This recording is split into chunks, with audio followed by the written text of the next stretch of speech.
So let's deal with this, because there might be some folks out there that are looking in here and they're saying, well, how did you learn to do these things? One, and I would say, and I think we have something that we'll end up showing on the screen here, regarding in 1979, I think it was, you were charged in New York City with practicing medicine without a license. You were ultimately charged, indicted, and taken before the New York Supreme Court. And I would advise my viewers who might be questioning your authenticity that you won that case. Now, so the charge was practicing medicine without a license and claiming that you had a remedy to cure AIDS, cancer, and diabetes. So the question is, how did you win that case against what some people say are the toughest prosecutors in the land? Well, it was 1987. 87, not 79, 87. The 10th of February. Okay. My mother knew they were coming. When I told my mama that I had cured my 13 AIDS patient, she said, "They're gonna get you. They're gonna get you." So let me stop you there. You said I cured my 13 AIDS patients. Yeah. So you had 13 patients Yeah. who had AIDS. Yeah. And then you say cured. you cured them. Sure. Keep talking. So my mother said, "They're gonna get you." I said, "But Mom, why are they gonna get me?" Because you must remember that you live in a society that support a certain philosophy and a certain system. You being the color that you are, black, and then you're going against the grain, they're gonna get you. So when I'm in my office on February the 10th, here come the detectives.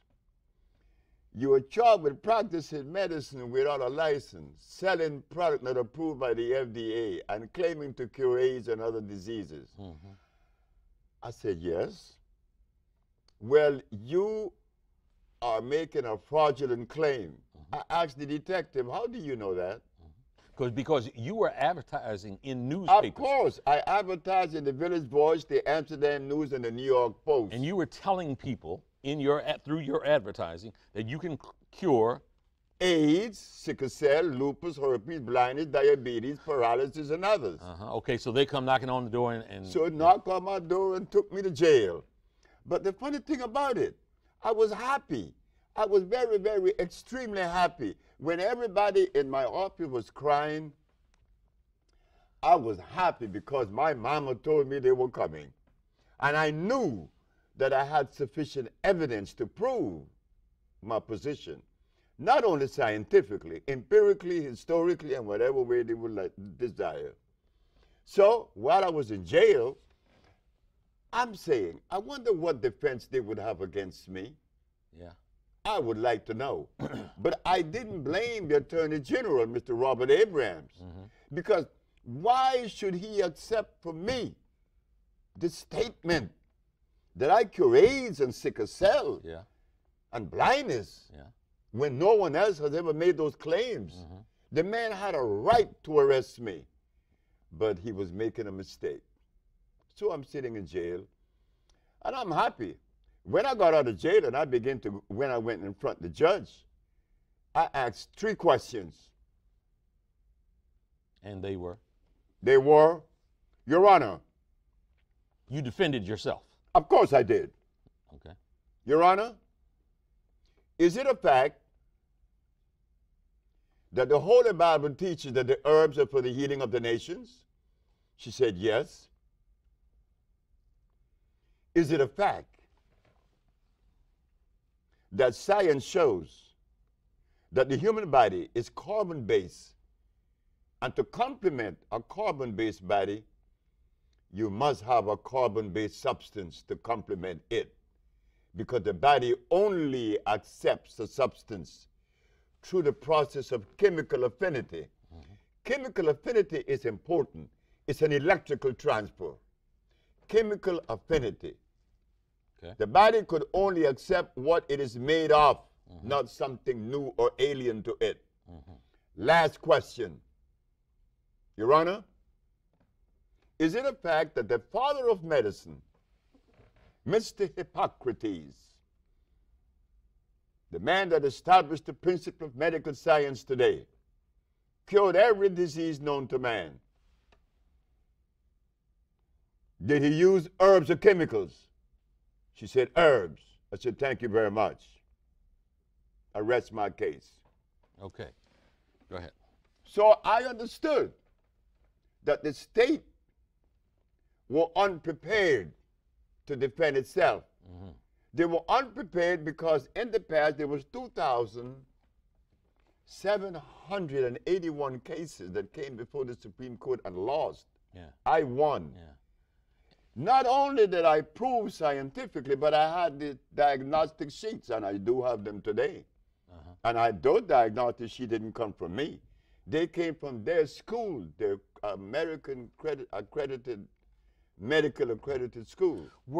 Did I read it correctly where there was some requirement for you to actually bring patients, a patient into court from each of those maladies, and that you brought multiple patients in court who, one, testified themselves, and that you had medical records, one showing that they were victims of the disease, and then showing that it had been cured by one doctor, and then a second doctor verifying what the first doctor had said?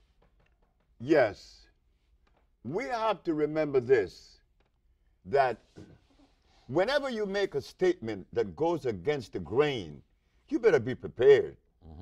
You better be prepared. The judge said that I had to bring one of every patient that I had cured, and there was one that said others. The others was a man that came from Italy. He was paralyzed. But I was supposed to take 9. I took 77.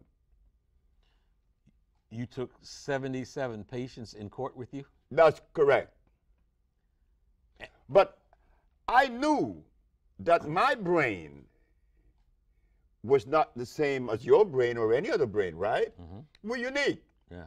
So when I make a statement, they're going to take my statement and pit it against philosophy. It doesn't fit.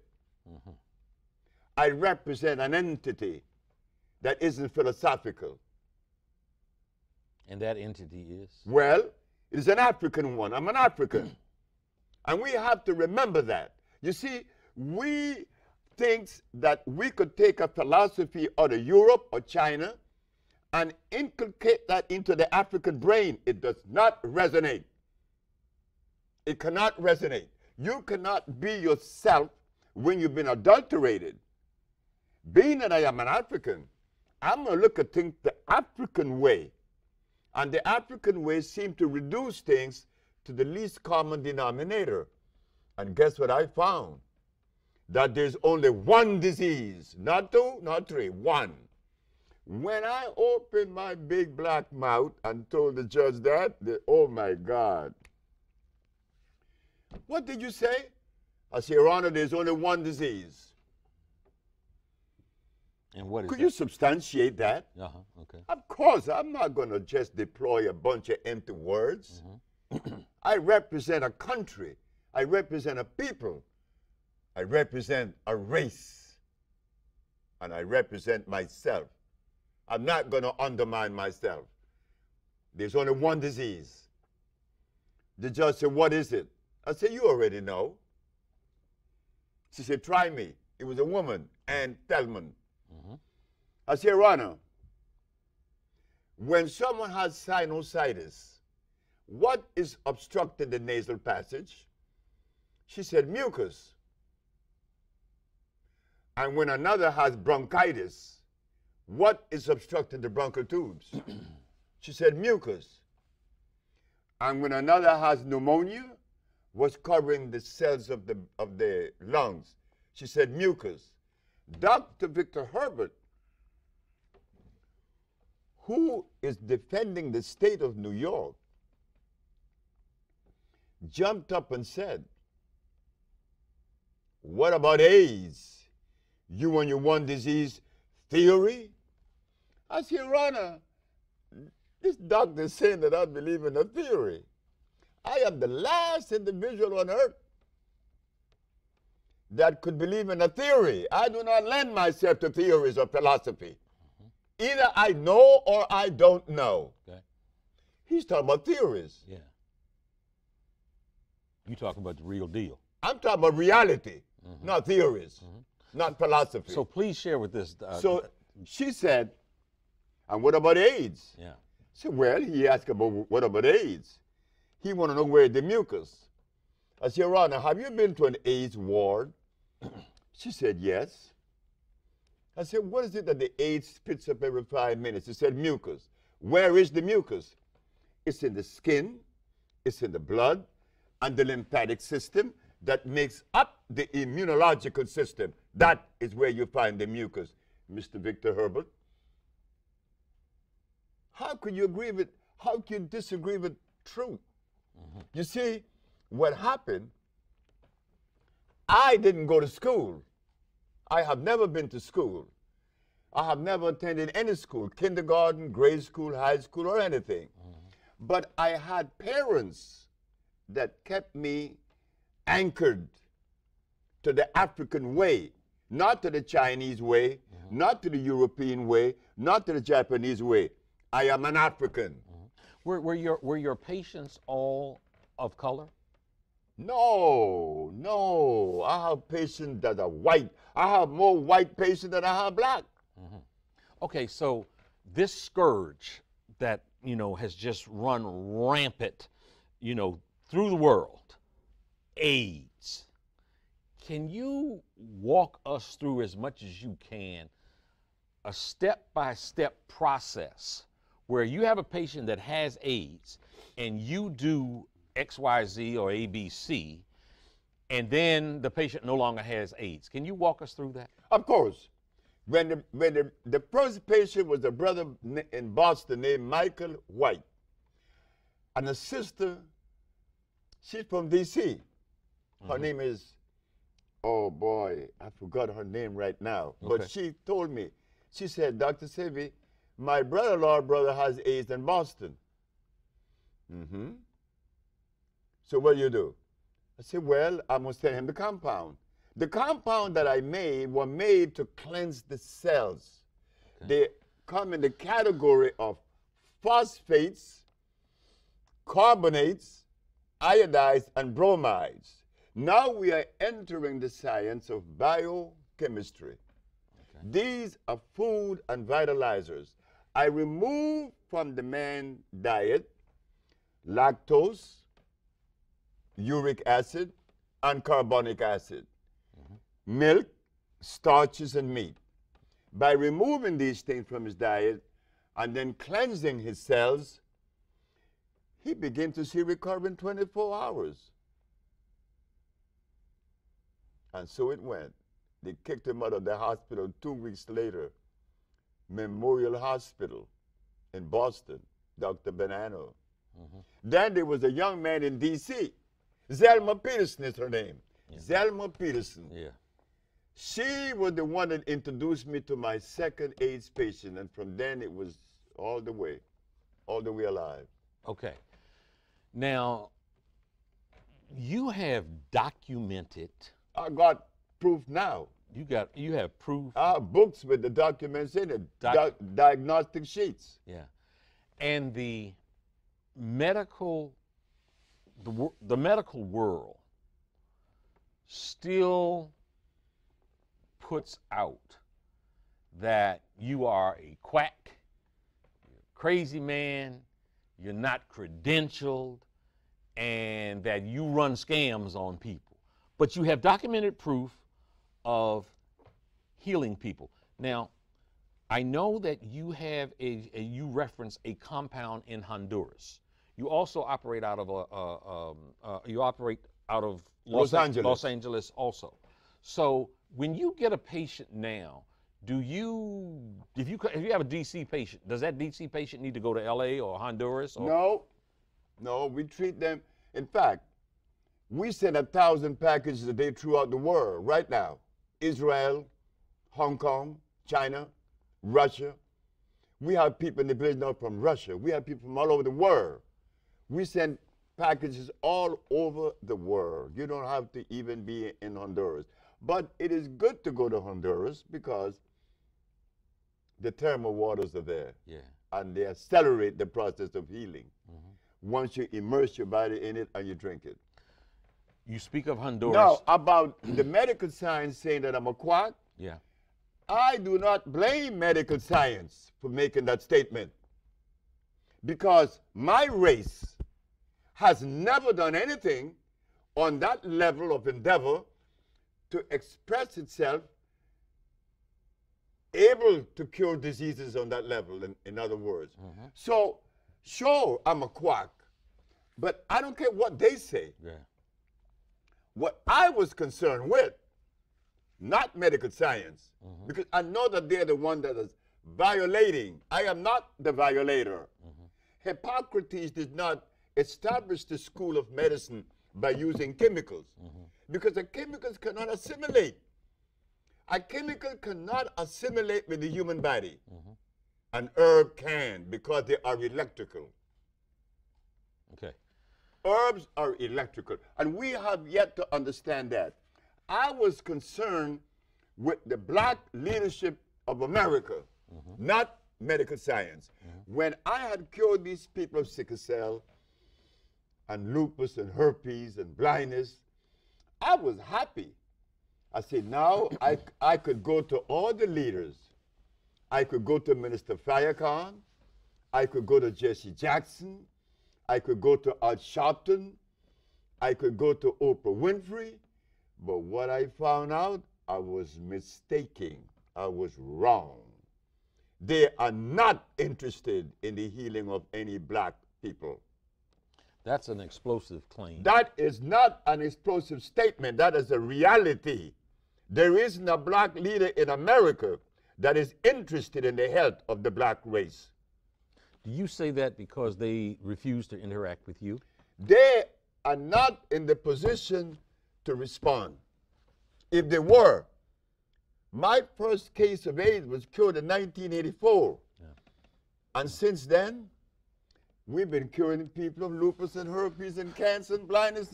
Not one black leader ever said, well, let us help the brother. That you just mentioned what some people in hushed tones refer to as the C word, cancer. I have friends right now that have been victimized by that scourge of a disease. Two fairly close to me who have been going through chemotherapy.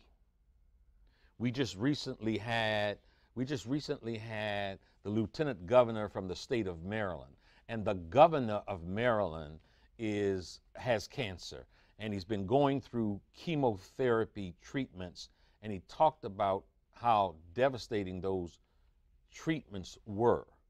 So you obviously don't treat with chemo. Why is it wrong for a cancer patient to be treated with chemotherapy? Chemotherapy is an approach that destroys cells. Chemotherapy doesn't distinguish between good cells and bad cells. It destroys cells. It's an acid approach. What kind of approach? Acid. Oh, acid approach, okay. My approach is an intracellular cleansing. What causes disease in the first place? An acid condition. Well, let us sweep it out. Let us find the plants that are consistent with cleansing. You see, we just begin to wake up. We just begin to realize that we are way in a deep deficit. What do you mean by that? Well, I mean that we have never spent time in analyzing or even trying to understand the difference in our genetic predisposition. We have never understood the science of biochemistry. All of the folks that have